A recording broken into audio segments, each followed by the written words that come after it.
What up? What up? What up? Welcome in. It's Pregaming here. 6 p.m. Monday to Friday. Sports money. You already know what we do out here. If you're new here, make sure you get ready to build that bankroll. That is what we are doing this week. Fired off last night. Can't wait to do it again tonight. We got a special guest popping in as well. Guns Picks is joining the show tonight. He's going to be new, first-time guest. Getting ready for football season. You know we're going to attack the board. We got a lot of things happening out there. Saturdays with Guns. Can't wait to talk about the Cup of Coffee Parlay. I was inspired by the Cup of Coffee Parlay today. I had a couple things I was trying to work on. And I cannot wait to get into it tonight with you guys. We have a full Major League Baseball slate here. It's Tuesday. It's Taco Tuesday. It's July 23rd. And you guys can see on the board the games we're going to break down for you guys.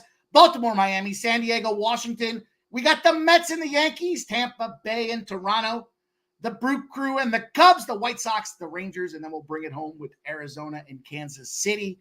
Fired up, you guys. I hope you are ready as well. Make sure you hit that thumbs up button. We got a lot of work to do always. We don't have a ton of time to do it. We got to get busy. We're going to give you guys a shout out in the chat. We're going to bring our guest on. He's ready to rock. And then we're going to get the business and make that cash tonight, you guys. Shout out to everybody that did, in fact, follow last night. We had ourselves a nice little 6-3. Sadly, we did not hit some of the bombs. We did not get our ribeye with Wilson Contreras at almost 2-1. We did not get the Houston and under at plus 218. We did not cash the Boston first five in the full game at plus 115. But we did bang down that 3-pack in Cincinnati, the first five plus 112. Hunter Green over 6.5 Ks and the under 8. We got the White Sox with Fetty the White Sox under 4.5 in the first five at minus 120. And Fetty, nice little over 4.5 Ks at plus 120. And then, of course, the Summer League was a blowout. No sweat out there for that stuff. That's how we like to roll. Don't want to sweat them if we don't have to. You guys, appreciate everybody rocking here tonight. We're going to keep a brisk pace because we got to get moving. Want to make sure we give everybody that shout out. So if you don't know what to do here, let's help you out. Grab that pen and paper. You're going to want to write down all these plays, all these trends, all this action that's being shared, not just by myself and our panelist guest tonight, Guns. But this is the sharpest chat in the business. They bring in the looks, everything you need to cook the books, and they're sharing it here live with you guys. So make sure you definitely want to write these plays down. Last but not least, share them in the chat so we can recognize the action you guys are on. Let's get to it. Let's see exactly what's going on in the chat there. Shout out to our guy, Joe T's back in the top spot. Number one commenter out there today, Joe T, the fuck your underplay of the day. He likes the Orioles and Marlins over 8.5. Let's go, Joe T. Like to see that little over spot there tonight. Stacks with Justin McKelvey's in the house. Got the Red Sox over 10.5. You'll see what our guy's doing there. 221 and 219. Ready to attack this second half of the season. Deer Slayer Skis in the house says thanks. And props to everyone in the chat being on top of their game, giving out winners. All my plays tied to the UFC this weekend. Molly the Meatball and Makiev, I think. I got to get myself back into the announcing of the UFC names. Vitalis is in the house. He says, what up, Mike? Happy Tuesday. What up, Vitalis? Let's go. He's looking for stats on that Brewers game. You've come to the right spot, Vitalis. We got one of the best in the game to give it to us tonight. He's going to lay that down for us. Juggler 23 says a couple MLB trends. Colin Reyes, good. And the minus 120 to plus 135 line range, 16-3. Up almost 15 units in the last two seasons. The Yankees momentum after series versus Tampa Bay, 25-6. Plus 16.15 units. You know we'll be talking about that game as well. Our guy Juggler 23 is telling Vitalis he posted out those Brewers trends. We got the Kenny Wood in the house. Kenny Wood, it's great to see you. Gerald Jones coming out there says, what up, Pimpin' Ain't Easy crew? Best bet. Texas Rangers -1 and even money. We got our guy Winner's Circle. Ayo. He's giving you guys a couple of looks out here. He likes Skeens over 7.5 for them Pirates. He's like the Dodgers and the Phillies money lines out there. We got a little 3-banger for our guy, Winner's Circle. And Juggler 23 says, yesterday was a disaster, but I predicted negative regression was bound. It happens, man. You did warn us. You did warn us. And you're transparent. You're here to show up the next day. That's what it's all about. We grind. It's a grind. We're not going to win every day. Some days we win. Some days we lose. We just got to keep in the fight. Can't go out there and blowing up these bankrolls. You guys already know that. Oldies in the house. Deer Slayer says, what's good, Kenny Wood? Jay Peasy. What up, motherfuckers? He says, you guys, if you haven't seen it, Jay Peasy's video is out there ready for you guys to check out after the show. It's a late night spot there. JP's got 3 plays, in fact, that he dropped in that video today, including a parlay, almost 5-1, I believe, on the parlay. So you are not going to want to miss that. Subhuman Gaucho's in the house. Joe T says, Mikey, did you go golfing today? No, no, I did not. But I appreciate you recognizing that. Gerardo Hernandez says, sup, money making MMA. Mike, let's go. I appreciate that. Sub says, guns. Stephen Harrison's in the house, says, Guns been hot in the MLB. You're goddamn right. He's hot in everything, man. This guy just he's just getting ready. He's just getting ready for his season. And he's still giving you guys all that cash out there. His play of the days on X have been cashing it. Looking forward to talking to him about that. Keith Each Every Strides in the house says, let's go. Great seeing you on, Mike, and let's cash big. Sancho, he's giving us his plays. He likes the Cubs, the Rockies, and the Mariners. Appreciate that. Sharing it out there for the people. Tickle Monster says, tossing darts at these bookies. Let's go. Real Deal Prime's in the house. The Grinder. NJ Stryker says, another great night, Mike. Oh, yeah, let's go. Nasty Nate says, what's good? Nasty Nate, we're trying to get that cash, man. We got to grind out these summer days and keep building, baby. Tickle Monster says, brass knuckles to these bookies. Let's get this cash, you guys. We see our guy Coin in the house. Says, what up, Mike and Chet? Here we go. Atlanta under 7.5 at -105. KC Moneyline -105. The Angels for a +135 spot, all in Coin's pocket. Mr. Tomatoes is rocking tonight. Says evening. And tipping my cap to the pimp slap. I put some fresh tomatoes in my basket with those Padres and Yankees. Let's eat. Fletcher Berry's in the house. He likes that Jose Barrios 6+ Ks. Not sure on the side, but he does like the K prop there. Dana Delp likes the Braves run line, -1.5 at +110. JW's in the house. Appreciate JW out there. Says, oh man, I appreciate you. This is the real goat, he says. Bo Jackson, let's go Blue Jays. Bo Jackson, our resident Toronto Blue Jays whisperer out there, giving us a tip potentially. Tickle Monsters giving. Glad I caught that one before I jumped into it. And here's Juggler 23. Let's get back on the winning horse tonight. He likes Padres and Vasquez under 2.5 earned runs allowed for 3 units. You got the White Sox +135 for 3 units. You know, Sox are horrible on the road. Seems like a good buy low spot. Kelly V's in the house. What up, KV? She says, what up, peeps? Lead after 5 innings. Nerfy 2. I think that is that Pittsburgh? I think that's Pittsburgh. Pittsburgh, if I'm not mistaken out there. She says, when the Yankees win, it's usually by the run line. And let's go. Let's go. Vitella says, what's WV have Yanks at? I don't know. We'll talk about this Yank spot there. Vincent Contreras, what's up? Money Mike, I'm going to be in Vegas for the weekend. I need your top plays for UFC Saturday. I'll donate to the channel, my guy. We'll share with you our top plays there. We've got First Strike coming up tomorrow night, right? It's already Tuesday. Where the hell do these weeks go? But we will hook you up, Vincent Contreras. I hope you have a big weekend in Vegas out there. Put them books on notice. Atlanta line moves, says Kelly V. Riley's out. Albie's out. Agreed, Dana. Atlanta -1 and the Nerfy.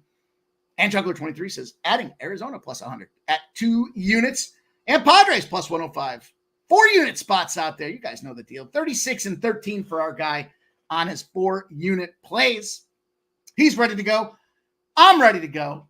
And I'm fired up to bring our guest in here backstage. You guys know him. You love him. Our guy goes out there and he gives you nothing but cash. Let me adjust the screen and let's bring this guy into the Guns Picks.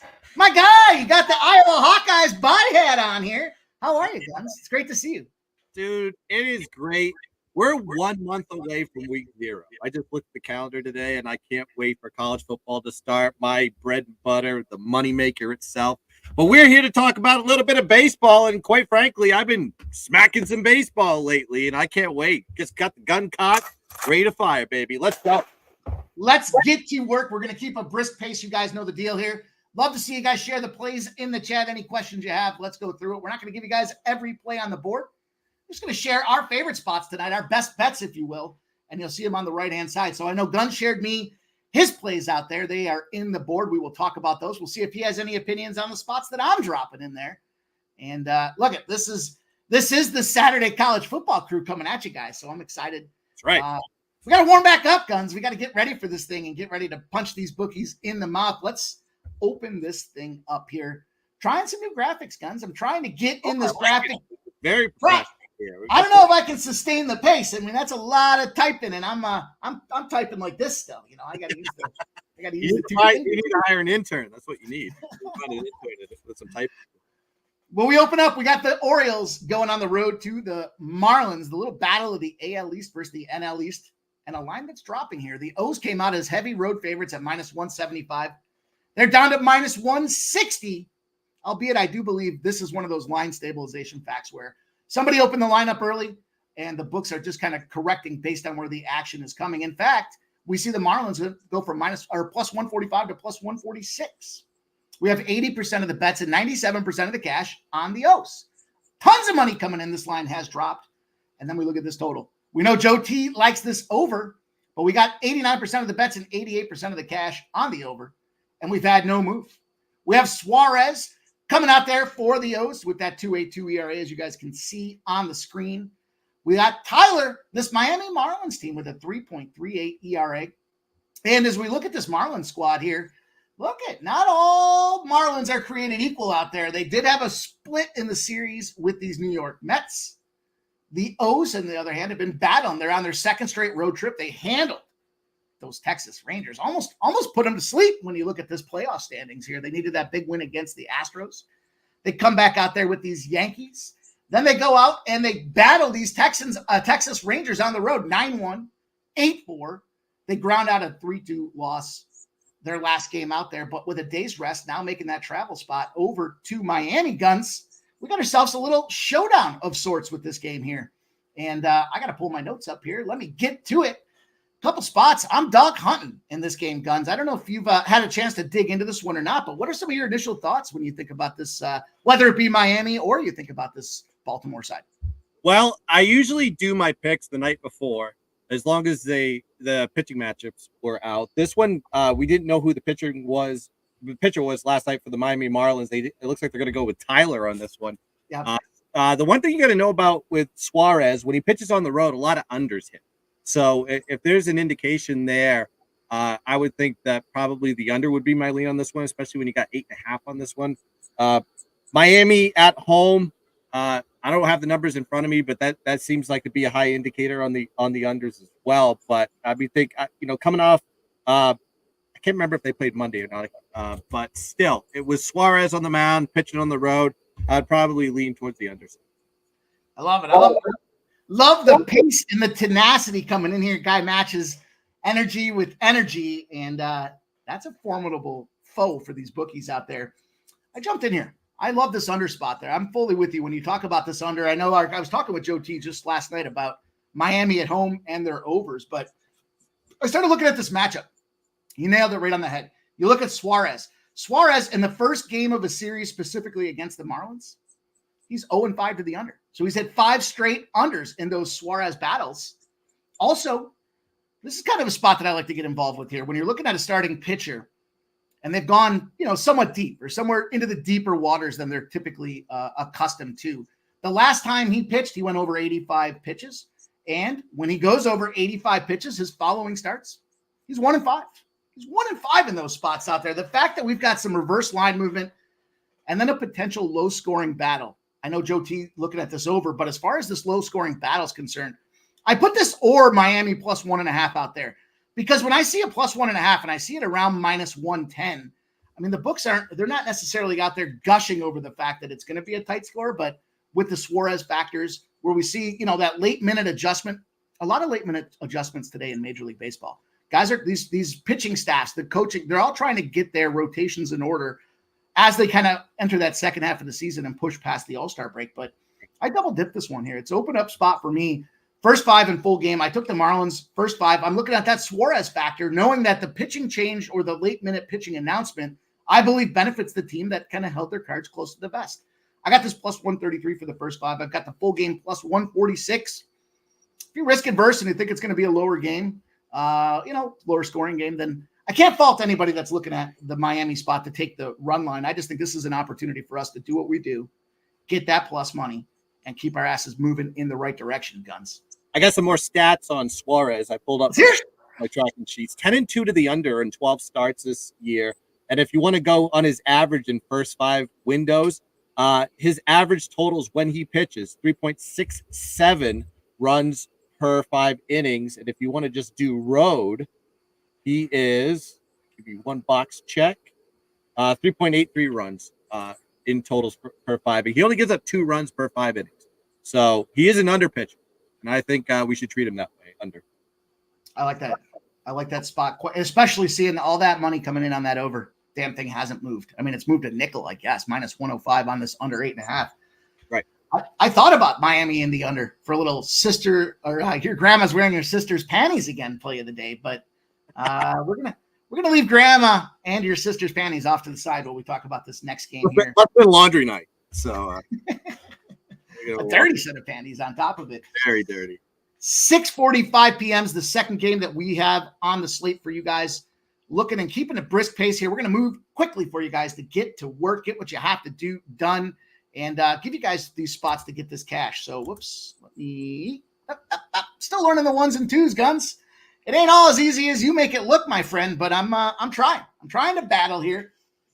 Here's a spot that we've got with this Nationals team here. The Padres making their trip out east. The Nationals opened up as minus 116 home favorites. Now minus 110.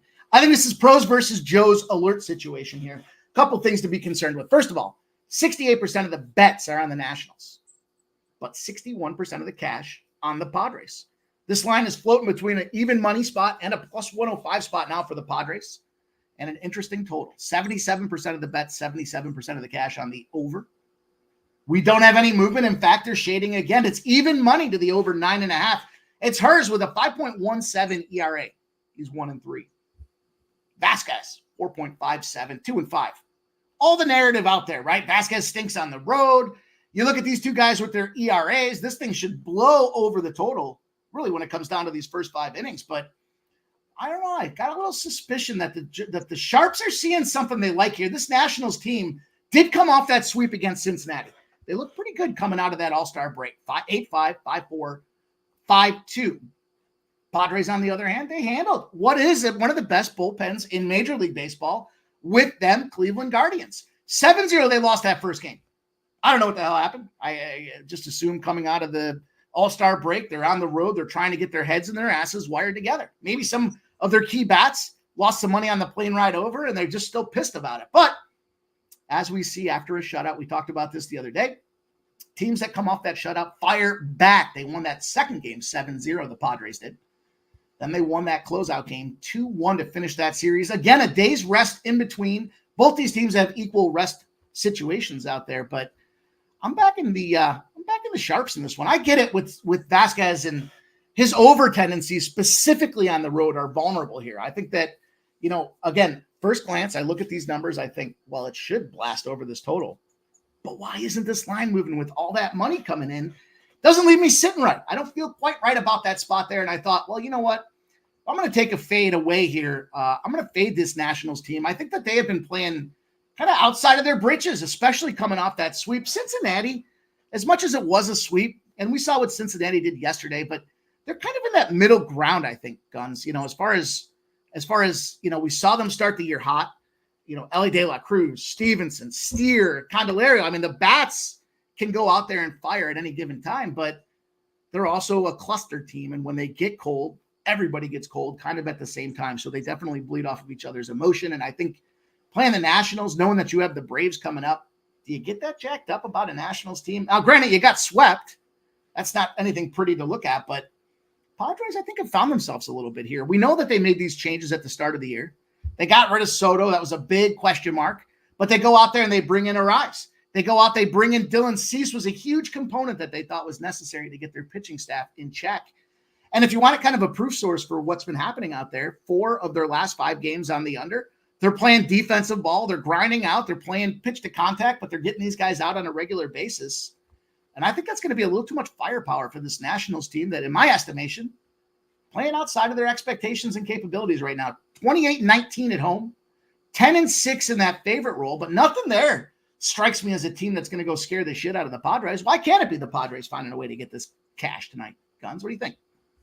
Yeah, I mean, you have 2 pitchers, right? In the situation that they're in, you got Vasquez 5-1 to the over on the road, whereas Hurts, who has been flaky at times, but when he plays at home, he's given up 5 runs, 2.006, and he's 4-1 to the under when he pitches at home. So it's a matter of, like, I would probably look at the fact that, one, you have San Diego facing lefties. How does San Diego do against lefties this season? Are they exceptionally better as far as batting average is concerned, or are they more to regress when they face lefties? This is a tough matchup on me. I did circle, and when I was initially doing my leans, I put San Diego Washington over game, and then I completely did not highlight it anymore. So that is an indicator right there. I think it's just the fact that you have a pitcher for San Diego on the road, a lot of overs hit versus a pitcher in Hertz. When he pitches at home, he can pitch a shutout, or he can give up 5 or 6 runs. So it's kind of a coin flip for me. It's one that I completely passed on. I did want to take the over in this one, but considering once I found out who the pitching matchup was, again, I did this at night, I had to pass on it. So no play for me on this one. You talk about, the performance when it comes to lefties, and you look at the bottom of the order for the San Diego Padres, really starting with Cronworth in the 5 spot, a 204 against lefties. You got a 208 in Hyesung Kim, 192 in Jackson Merrill, a 220. I'm not even going to try to Kyle Higashaka, I guess. And then Bryce Johnson hasn't had any luck out there against a lefty. Interesting enough, only 3 lefties in the matchup, which is concerning because DJ Hurst, 252 against righties, but a 346 there against lefties. And when you flip the tail of the tape to the other side and you look at Randy Vasquez, kind of a similar deal. 248 against righties, but a Gaudry .423 out there against lefties. A lot of lefties in that lineup right now. CJ Abrams, Jesse Winker, James Wood, Louis Garcia, and then you got a switch hitter in there as well. So they could very easily be throwing 5 lefties at these guys with Keibert Jerez, in that switch hitting role. But, the big bat and Lane Thomas being a righty. It'll be interesting to see how this one fares. I kind of thinking to your thoughts there. This does kind of feel like we could see some runs. I just don't know if both teams are equipped with the right lefties in the lineup to get it done. Louis Arise in the lefty in the leadoff spot, I think, is huge. Another fear with, you got the Nationals going with a lefty here, that the performance of San Diego versus lefties, like you said, is abysmal, probably because they have a lot of lefties in this lineup. 238 average versus lefties versus 269 versus righties. They hit 274 on the road. So you're probably going to see a little bit of regression in the bats, especially early on in this one. Might be talking myself into a first 5 under as a lean, but yeah, this is one of those situations I'm just going to pass completely. But yeah, I can understand why the line is sit where it is, especially if they're getting money and they're getting tickets on it. They're probably thinking they got the right number on it. And, if this thing hits, I don't know what the total is on it, 8.5 or something like that. I think it's probably going to, it's looking like it's probably going to hit directly at 8 and screw everybody with that half a run. I can see it. I actually see it at 9.5, which is interesting because even better in baseball, right? We kind of look at that 9 being the key number. So as these guys come out there, the sharps and the books put this number at 9.5. Again, all that money coming in on the over, and we still haven't seen any movement. Yeah, this feels like 8s and 9s, that final number, and everybody that's grinding, trying to catch that extra little run there towards the end, probably going to be shit out of luck and sitting on their hands. Yeah, I agree for sure. This one I'm not touching. But I'll support you on your pick, though, for San Diego. Well, I will take a shot with that plus money to try to get this cash. And here's a game that I'm interested to talk with you about, Guns. The Mets, we got Jose Quintana going on the bump out there. And then we look on the other side, and we got the Yanks. We got Eel going at 3.17 ERA. Rumor on the street, Guns. I don't know if you heard this or not, but apparently we saw the Mets were sitting on the tarmac till 2 a.m., hadn't flown out of Miami last night. I don't know if you saw it. I didn't confirm it. I heard it quite a bit. I heard several people talking about that and kind of concern. But when you look at this line, we kind of have another pros versus Joes. The line opens up at -162. It's sitting at -155. We have 87% of the bets on the Yankees. Word on the street, everybody heard it. Bad news for these Mets teams that have been sitting out there on that tarmac. But then we have 55% of the bets, 55% of the cash on the Mets. +136, now +138. And then a total that's gone from 8.5 to 9 with 85% of the bets and 89% of the cash. And this is a tricky little spot. Tricky spot for a couple of reasons. Whenever I start hearing about that beat on the street, gets me a little concerned, right? I mean, the fact that this number didn't open up for the Yanks being a bigger line in that case, especially looking at, not that we want to look at an overvalue recent performance too much, but, they split that series with Tampa, kind of got caught in the middle of the lineup. I still think that the Yankees, not their bullpen as much as their middle of the order starting pitching staff, they're going to need Cole to get his head and his ass back together because what they got going on right now ain't going to get the job done. 6-1, they win that first game. They lose 9-1, they lose 6-4, and then they win again 9-1. Again, another type of cluster team, albeit 4 of their last 5 games have gone over. The Mets in a similar spot. Split the series with Miami. Now going back for the Subway Series. Couple things for the Subway Series. We see that the home teams have been winning the Subway Series around a 70% clip. We saw that the Mets handled the Yankees when they were out there in Citibank, right? When they were playing out there at Mets, they got the job done. Now the Yankees trying to surge back and maybe try to exact a little revenge. But I looked into a little bit more of the details with this one and a couple numbers that popped off. Crazy spots out here. Kind of, first of all, the pitching bounce back scenario. We got teams, starter goes less innings his previous start, has a quality start the game before that, does put this squarely in the Mets' pocket. Those teams are hitting at 56-8 when they had their starter coming off a less than quality start performance, but clearly a quality start before that. Kind of means, hey, if the pitcher's a slapdick and he can't get his shit together and he keeps losing, well, null and void. But if he just had a bad outing, we see that they do tend to bounce back more than not. And then as we start looking specifically into Quintana, when he's got 6 or more days rest, goes between 3 and 6 innings his last start, he's 21-0. Yeah. Unbelievable. 21-0 spot for this guy to figure it out. I'm going to kind of turn this plane right into the storm. I'm going to go. Here's a thought that I had. First of all, I'm on this under 9. The fact that it moved up a half a run and they're juicing this thing to the over, but it didn't make that full line movement to me, kind of says, hey, we do see both these guys. We know Hill plays better at home. We know Quintana in this spot for that bounce back opportunity. Where I kind of looked at this and isolated it against the sitting on the tarmac situation, Guns, is pitchers typically go back home or don't even make the road trip if they're going to be starting that first game of that following series. So the fact that he's potentially sitting at home means he was ready. He was going through his rotation. He probably slept in either his own bed or a nice comfy hotel while everybody else was bitching and sitting with tight leg room on the plane. If the bats are going to get cold, I want action. Also, 3 of the top 4 home run props tonight. Juan Soto, Pete Alonso, and of course, we look and we see Aaron Judge, another guy out there. Anytime I see all that heavy action on these guys, we see that they just roll donuts. Why not have an opportunity to see this be a lower scoring game? And fuck it. I almost want to take the Mets in the under 9 in this spot too, as a same game parlay. That thing is priced right now.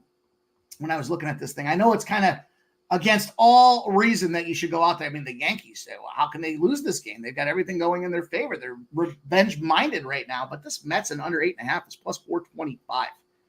Hasn't made my official card, but Guns, I love parlaying these teams. Same game. Give me the team and the total. And we've been cashing quite a bit. That's the development of grandma wearing your sister's panties again, play of the day. So I'm going to keep my eye on this here as we talk about these next 2 games you're involved with. I may actually take a step back there and double check what we've got, but let's go on. Let's keep this pace. I love it. We're moving quick. We got a lot to get to for you guys. We want to make sure we get you guys plenty of time to get these bets in.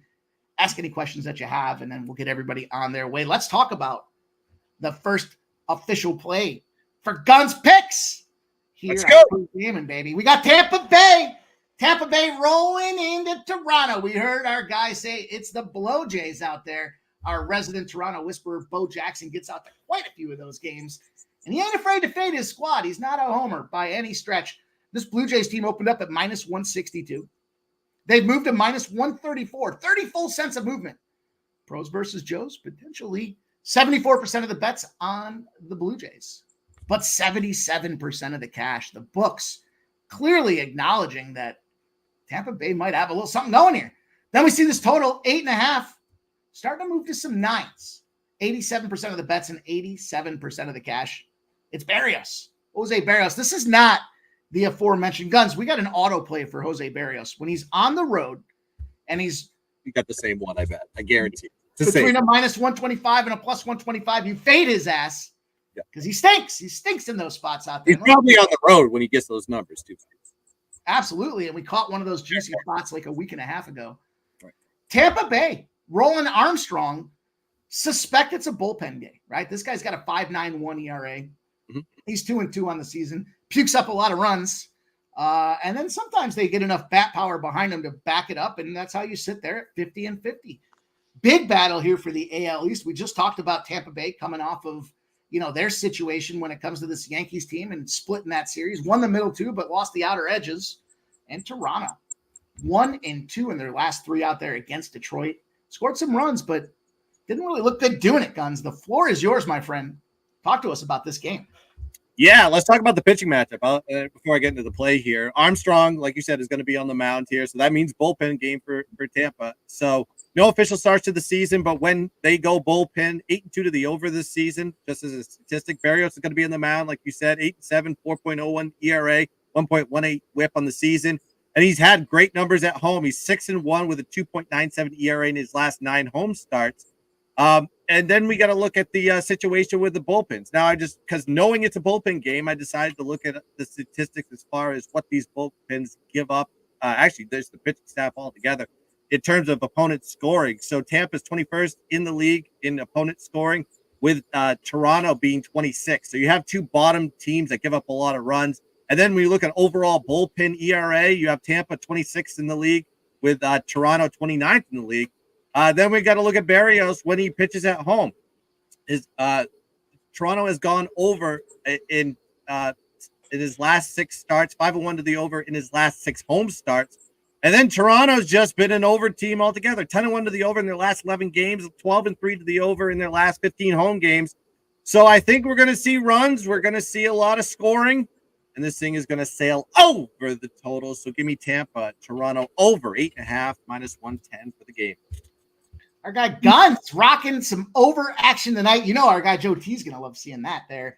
Tampa Bay over 8.5. Guns, comment in the chat. I'm curious your thoughts on this here. JW popping in there says, never seen this much money on an underdog like Tampa on the road. What do you think about that? Here's the problem. It's like when you look at this side here, you have 2 teams that are relatively ice cold and playing below their pay grade, right? So you got Tampa that, you look at their numbers, they don't hit a lot of wins as of late, especially in certain situations. And you have Tampa in the same boat. While Tampa, before the All-Star break, had a little bit of a hot streak, they kind of got out of that All-Star break, kind of played cold, had to play the Yankees, granted, coming off a 9-1 loss from the game before. Now they got to go travel and go play Toronto. I go, is there a little bit of, jet lag? I had to play Monday and I didn't have to play Tuesday. And I think Toronto, if I'm not mistaken, did they play yesterday? I can't remember. They had the day off yesterday. So they had the day off. They're rested, right? So in those situations, I usually like to fade the teams that play on Monday that against a team that got rest or a day off or bye to go into the Tuesday game. So I would think that Toronto has the edge there. When I see a dog getting way too many tickets and win too much money, the saying goes, public dogs have fleas. So take that with a little bit of a grain of salt. That's why I'm staying away from the side, because I think 2 teams are like it's cold versus cold. However, I think with the pitching matchup, there's going to be a lot of runs. So I look for a lot of scoring in this game. I almost pulled the trigger on Jose Siri as a RBI spot today. I thought his numbers looked pretty solid. I don't have them written down in front of me, but as far as performance and being able to go out there and exact a pound of flesh, someone's got to do it. We see a Rosarena can go out there and get contact on the ball as well, but we do have what looks like the wind blowing out. It's going to be blowing out around 6 miles an hour. I don't know if they'll have the dome or the roof open or not, but man, Vladdy Guerrero, if you're looking for a home run prop here, this guy, Vladdy, and then Justin Turner. Vladdy against Sean Armstrong, 11 at-bats, 8 hits, 3 ribbies, and a 727 batting average. Jesus. Justin Turner going against one of the worst bullpens in Major League Baseball right now. So that's a good indicator right there. It should be meatball night out there in Toronto. They should be serving them nice and warm. Justin Turner, only 3 at-bats, but he's got 2 hits and 2 ribeyes as well. And then you look down the order, you got Kirk sitting there with a 250. You got George Springer in the leadoff with a 444. And what's interesting enough is the top of the order for the Tampa Bay Rays, not a ton of success. Once we get to Randy Arozarena, though, 286. Josh Lowe, 250. Jose Series, that 333 I was mentioning. 286 of 500. I mean, they've got some guys that are loaded for bear. Wouldn't be surprised to see this thing running and gunning tonight. Guns opening up the show, giving us his first official pick with this Tampa over 8.5. Let's go, baby. Let's go hit the hole. The horn, baby. Let's go on. We got 8:05 p.m. Trying to keep it moving for you guys here. We've got ourselves 3 more games to talk about in Major League Baseball, and we will get you guys up and out of here. The Brewers and the Cubs, 8:05 Eastern. Gun special number 2. This line opened up the Cubs minus 108. Marginal movement at best, minus 110. We saw that the Milwaukee side opened at minus 108. It moved down to minus 106. 64% of the bets on the Cubs, but 52% of the cash on the Brewers. Total not moving. 61% of the bets, 66% of the cash. Rhea, Tyone, I guess they're better pitchers in the staff. It's just for me when it comes to Milwaukee, it's Peralta or Rhea, right? I mean, I don't know what else we kind of see in between that matchup there, but the Cubs, did win that first game of the series. 3-1 was a low-scoring affair. Guns, talk to us. How are we getting paid?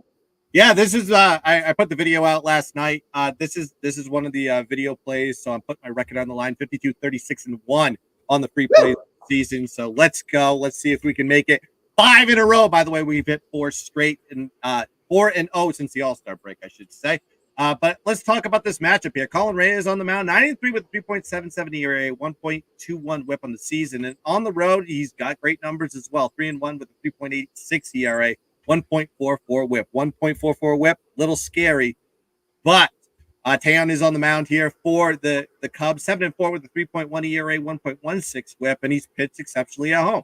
5-2 with a 2.91 ERA, 1.17 WHIP. And you're asking yourself, 2 great pitchers that are pitching red hot for both these teams, and they have even in full game in first 5 windows. But look at the matchup when these two teams face each other, especially Rea versus the Cubs this season. He's 2-0 after 5 innings and straight up full games, so he can pitch against the Cubs.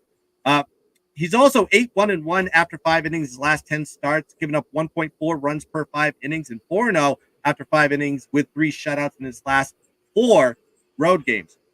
Taillon on the other side, I'm telling you, his numbers look great. He's pitched exceptionally well against everybody that he has faced, especially as of late.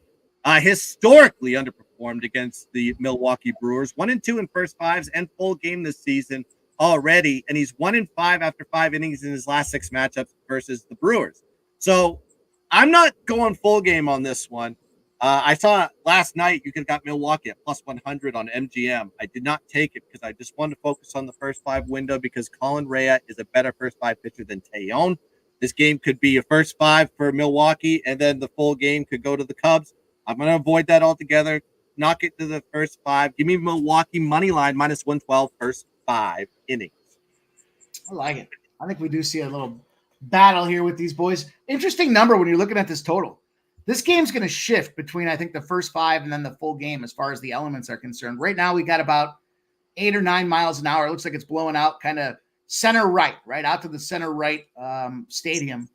But by the time we get around that 6th inning, this wind should have a full 180 shift and be blowing in pretty much right down the dick. It's going to be coming pretty much straight in and locking things down. So, I suppose the real challenge here is, do we see runs early? And then if so, is it going to be a grind fest? We know the Cubs at home, have some action when it comes to their ballpark. They know how to go out there and generate those runs. But, man, Milwaukee, I got Milwaukee on a potential long-term fade alert. I was talking about this earlier. I talked about this last couple of weeks.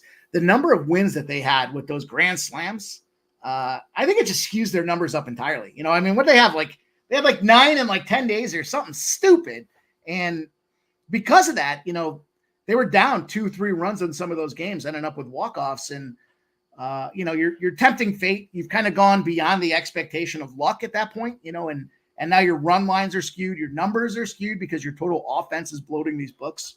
I don't know that it's this game, though. I do like this Cubs spot, or I said this Brewers first 5. I think that's a great play. You can actually see it in both pitchers, too. Both pitchers' expected ERAs are in the minus. So there's an expectation that there is some movement, that their true ERA does not match their expected. And both of these guys are probably due for some regression. However, I think in this situation, we're going to go with the Brewers. Stick with the trends, stick with what works, and I think Ray gets it done, especially against a team that he's familiar with and he pitches. I like it.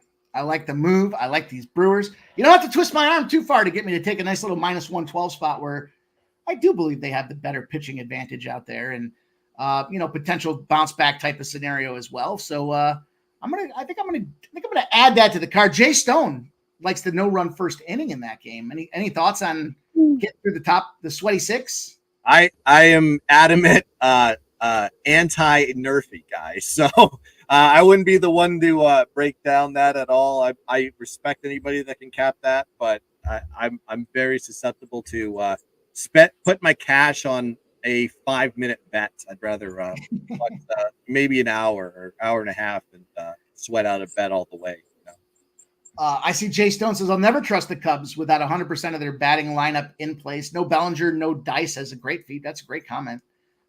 J Dub says Brewers 10-6 game 2 after a loss. Chicago 4-9 game 2 after a win. I mean, it certainly suggests that. When it comes to the Nerfies for me, I don't play a ton of them. I've had some success. Where I fall down is when they're like too good to be true, when they're between like minus 140 and minus 160, and I'll add them as like a parlay piece or something. Man, I wear that L more than anybody, and that is my scarlet letter.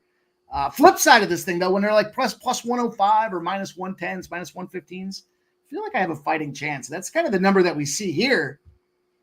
I just don't know with the action I've got on the card. I don't think I can get down with that spot there. I do like this Brewers. I like Ray to be able to go out there, kind of hold court, keep everybody in check. I equivalent Nerfies as the slot machines of betting. Like sportsbooks love it when you take a Nerfies. I'd rather just play the sides in the totals. Every so often I'll mess around with a parlay where I'll put a couple of them together and just for a little fun piece, the cup of coffee. Cup of coffee, right? Right. Yeah, you know the deal. We got to get ready. We got to start talking cup of coffee here. We got our 9-leggers and 10-leggers coming up for. Oh, it's coming. I can't wait. College football season. You want to talk briefly about what's going on here? Tell them about your schedule here coming up with college football. Yeah, I mean, you saw if you followed me last year. If you haven't, you follow me at Guns Picks on X, Instagram, TikTok, all the social media platforms. Also have a channel on YouTube at gunspicks_channel. You can go check that out. Do Saturday mornings with Guns Picks. It's an interactive show with the chat. You guys just come in there and spew questions. We talk about the top games. We talk about our leans, looks just like this show. And we always bring up the cup of coffee parlay is one of the deals. I just do a high end, low risk as far as monetary value is concerned. We're just putting a lottery ticket in, money lines with college football. Also, Shark and the Gun show Fridays and Sundays. A lot of content gonna be coming out, and maybe more. I'm just gonna be putting in the work on the football content. So just keep looking out. And the way you find that out, just follow me at Gunspicks on X. That's where I'm. Well, I'll tell you, man, I'm looking forward. I was starting to think about the bandwidth for the season here, and I know it's tough getting up early with you to grind, but I love talking college football, and Saturdays should be a lot of fun to do that. So let's roll. We got 2 more games on the card. I want to get your opinion. We'll get everybody up and out of here, rocking and rolling, and see if we can't get some cash for everybody tonight. This next game, very eager to hear your thoughts here. White Sox in Texas. I know it's not a spot that kind of jumped out at you as a maybe a best bet type of spot, but we look at some of these numbers. We see Texas. They open up as minus 116 home favorites. They're now minus 130. We have 86% of the bets and 100% of the cash. I don't know, 21,000 ticket count. Total, though, that's getting pounded on the over. 98% of the bets, 96% of the cash. Not out for a movement. It's sitting at 7.5. And it's great with a 3.96 ERA for Texas. It's Crochet Day. It's Garrett Crochet Day for these White Sox. What do you make of this Garrett Crochet? We got some young pitchers out here mowing things down in Major League Baseball. Yeah, lefty, exceptional pitcher, and he's got to play for the White Sox. I know they've talked about him, a pillar piece of maybe some trade talks. Some playoff teams may want him, so we'll see what happens with that. But I like this pitcher, and here's the rule of thumb that I do with the Chicago White Sox. Depending on who the pitcher is, Croquet being one of them, Croquet. I've heard his name pronounced so many different ways by announcers. I don't even know what the right way is anymore. First 5 innings, I love taking. And what I mean by that is if you can get him at a half a run, like I got him today with minus 145 juice. I got it early yesterday. I just take it blindly because the guy is an absolute weapon in first 5 inning windows. He only gives up 1 run per 5 innings in his last 13 starts, this guy. So this is a guy, all you need to get is either 0-0 or score 1 run for us Chicago White Sox, because I know after that 5 innings, once they put in the bullpen, game's over there. So dangerous to take them in any occasion in a full game situation for the White Sox. However, there's 3 or 4 pitchers in that lineup that can cover a first 5 window, and you can always get it as a quote unquote contrarian play in a lot of cases, and sometimes some great value on the plus with a half a run. But I got the Chicago White Sox on this one plus half a run minus 145. That's the play I like. First 5.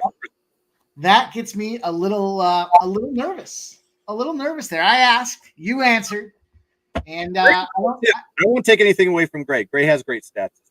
Well, you see this little Angels marker here, this little moniker on the side of the screen there. We've got a shit list, and Texas is very much flirting with this shit list. So, this may get them into that position. You know, they had that Houston Astros series. Everyone was talking about why are they messing with their starting pitching rotation, and they needed to get the better they needed to get the better arms. They needed to get the mismatch created that they had the better arms going out there than Houston, and they got that series. Things haven't been all rosy down there in Texas, though. And this White Sox team, though, Jesus, I mean, they just lose and lose and lose. We've had a theory here, Guns. We either play the White Sox in the first 5 or we play the first 5 under 4.5. It's one or the other for these White Sox. But yeah, I like it. But today I got to go in a little different direction here. I'm going to give you guys some numbers to consider. For what they're worth, it's my card. It is where we are. The White Sox in Crochet starts. Crockett, Crochet, shitbag. In those starts this year, he's 7-13. 7-13, the White Sox. He's 0-5 in those last 5 games. No bats.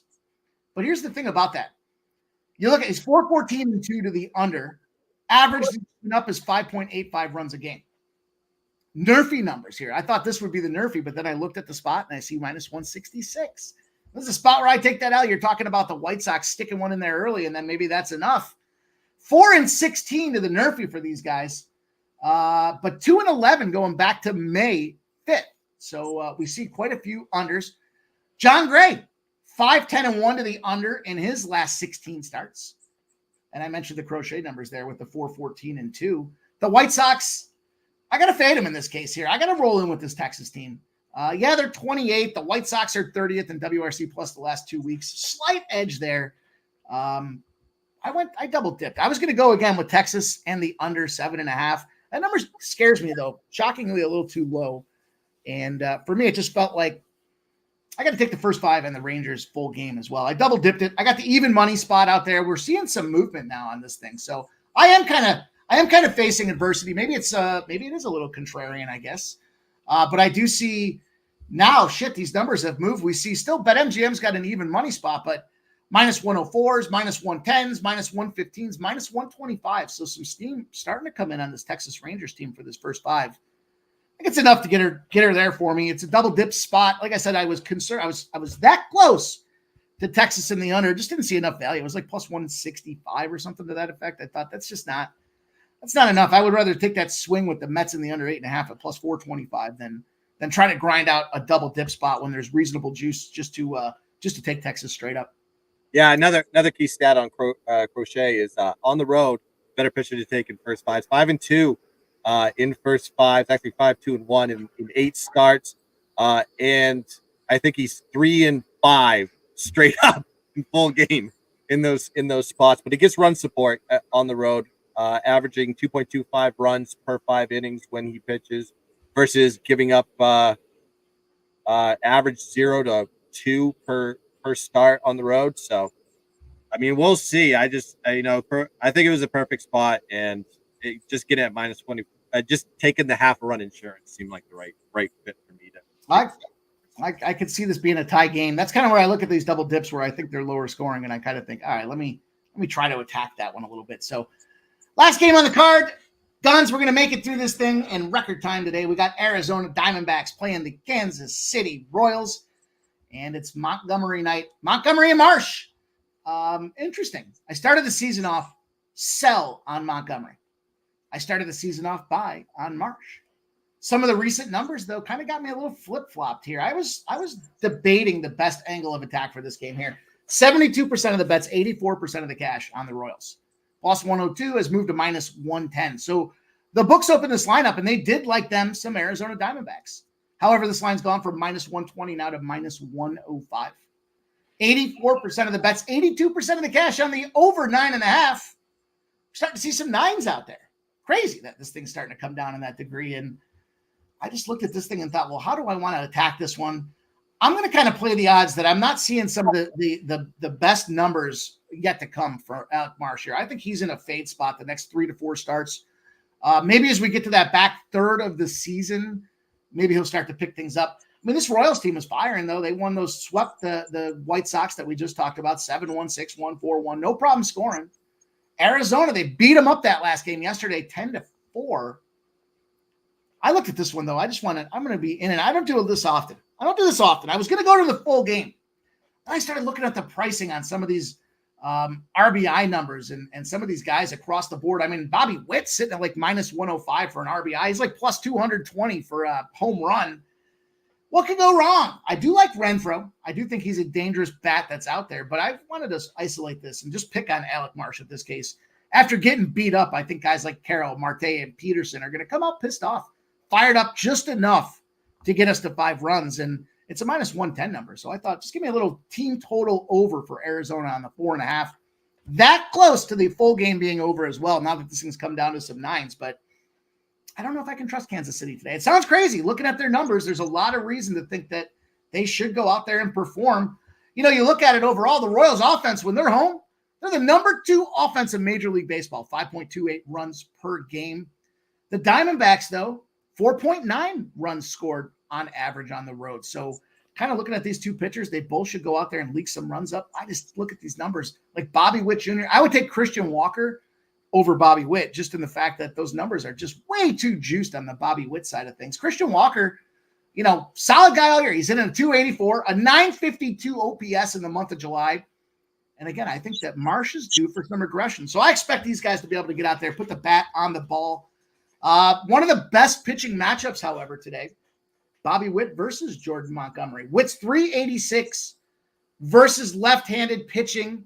And Montgomery's a 384 when he's throwing to right-handed batters. So it's a perfect matchup for Bobby Witt, is why those numbers make a lot of sense. But if you were hesitant for the team total, I would take the full game over. But I think Arizona gets themselves 5 today. It's minus 110. We got Marsh in regression mode. I think it's a good spot to take that team total over in and out of that game, hopefully within like the 3rd inning. I agree. If you look at these two pitchers too, they're over, right? At home, 5 out of the last 6 have gone over in Marsh's starts, and I think 7 out of the last 8 for Montgomery. So I would expect a lot of runs. And you said it, like Marsh was a play on pitcher for a while, but then he started to regress. I think he's given up like 5 runs per 5 innings in his last like 5 or 6 starts. And on the other side for Montgomery, he's given up a ton of runs too, even double digits in some cases. So I think you're going to be looking at a lot of runs. That team total over 4.5. Yeah, I think that's probably the spot to take. Or you take first 5 over. I have a lead. Yeah, like a 2.5, right, on that first 5 over type of spot. Yeah, you look at their average totals when these pitchers pitch. I mean, Marsh is over 6 and Montgomery's over 6 per 5 innings in terms of the both team totals. So yeah, I think it's first 5 over and that team total over. I think they'll get over 4.5. Nasty Nate says it's too damn humid to be doing no shave July. There is some validity to that, Nasty Nate. It is a little itchy and scratchy. But look at last game. Shout out of a cannon here for you guys. Haven't made any official plays on it, but 2 teams coming out of the All-Star break without wins, and it suggests that these teams roll out to 43 and 69. You know the only 2 teams that haven't won since the All-Star break, Guns? Red Sox. Yep. They got swept. Actually, they lost 4 in a row. Yep, 4 in a row, right? White Sox. Wait, I thought the White Sox won a game. That's why. Okay. Let me look. Let me double check. Let me make sure my numbers are accurate here. I don't want to be giving you guys. I might be. I thought they won 1. Let me look. Well, they got swept, right? We just talked about them getting swept by Kansas City, and they lost to Texas that last game as well. So they're actually on more than an 0-4 spot out there. But those teams do roll out to a 43-69 spot. So 12% ROI when you're playing against them. But here's a spot that I had for you guys. It's a 26-0 spot for these Red Sox. It's not on the card for me officially yet. It's a later game. I got some time to kind of think about how I want to go after it. Strong favorites, 3-game or more losing streak. If it's after the first game of the series, 26-0. And they're smashing those teams by 4.5 runs per game on average out there. Kind of that little intersection point where they've sucked huge after the All-Star break. They did go out there and fire to get their season rolling out and get things back on track with a nice plus over 500 record. But this does suggest that 26-0 situation there. And that margin of victory with the runs at 4.5. You could probably get away with the Red Sox -1 or -1.5 in this game tonight. I know it's not something that we were planning to kind of get in the queue here, but any thoughts to that? What do you think about a 26-0? Would you look at something like that? Would you fade something like that? It's the Rockies. Well, I mean, granted, that is a great trend. But tomorrow Quantrill's pitching. I think that's probably a better option. I forget who he's going against on that. We got Chris Well in their mount. Chris Well doesn't really give me the warm and fuzzies. And I know the Red Sox are a better road team than they are a home team. Granted, they got swept by the LA Dodgers. LA Dodgers is probably going to start to turn it up here pretty quick. And they lost in extra innings game yesterday. They had a 2-run lead in the 10th. They blew that one, and then they lose in the 12th, I think. And they're going against Bloch. That guy stinks on ice. He's not a backable pitcher at all. I think there might be a rebound type of mechanism here. You have the line sitting at -160, -170 against a Colorado line. I'm surprised it's plus 130, 145, 145, 150, or whatever it is here. I just cannot back the Colorado Rockies 2 days in a row. But that trend is outstanding. So we'll see what happens. I'm not playing it officially, but we'll see if the Red Sox got to rebound eventually. They've lost 4 in a row, so who knows? At some point, Ramon said, what constitutes a strong favorite? Anything greater than a -143, or I guess less than. I would say -145, 150 is pretty strong. Yeah, this trend cuts off at that 143 spot. So for what it's worth, 26-0. That's some great insight, though, looking at these upcoming pitching matchups as well. That's why Guns is one of the best to do it, you guys. Appreciate you coming on, Guns. We got through this thing. We're at that hour mark. We got everybody on their way up and out of here. Closing thoughts, my friend. What's cooking? I know we talked a little bit about college football coming up. You're on a hell of a tear. Yep. Plug that Twitter handle of yours again, and let's talk some turkey. Yeah, social media. You can follow me at GunsPicks, GUNZPICKS. You don't know the spelling. The name is right here. There. Instagram, TikTok, and X. Most of my activities on X. Also, you can go like and subscribe to the GunsPicks channel. I put out daily baseball plays for free on the channel at GunsPicks_channel. You can go check that out there. And I have a dub club, so you can go check that out. I put out more than just one play a day in baseball. I put out 6 or 7, and those are loaded up and ready to go. We're hitting at 59% for July so far. So we want to finish the month out strong after a mediocre June. So we're going to continue to cook on this one. Like I said, 6 or 7 plays, high volume, high octane, and of course, we're going to be doing college football and NFL on there. So go check that out. Link is in my bio on X. Go check it out. 50% off when you sign up for the first month. This is my guy. You know the deal, guys. We talk volume. We talk about 60% hit rates, and we talk about casting the wider net. That's why I fuck with Guns. Let's get this cash, my guy. I really do appreciate you coming out tonight. Shout out to everybody in that chat, you guys. I hope you get that money. Enjoy Taco Tuesday. We'll be back tomorrow. We got a big show coming up again, and then we'll get ready for First Strike. Till then, you guys, Guns Picks. Thank you. Follow my guy over there on X. Show him the support and the love, and we'll see if we can't get him back here again soon, you guys. Everybody, good luck tonight with your bets. We'll see you tomorrow. Sports Money, baby.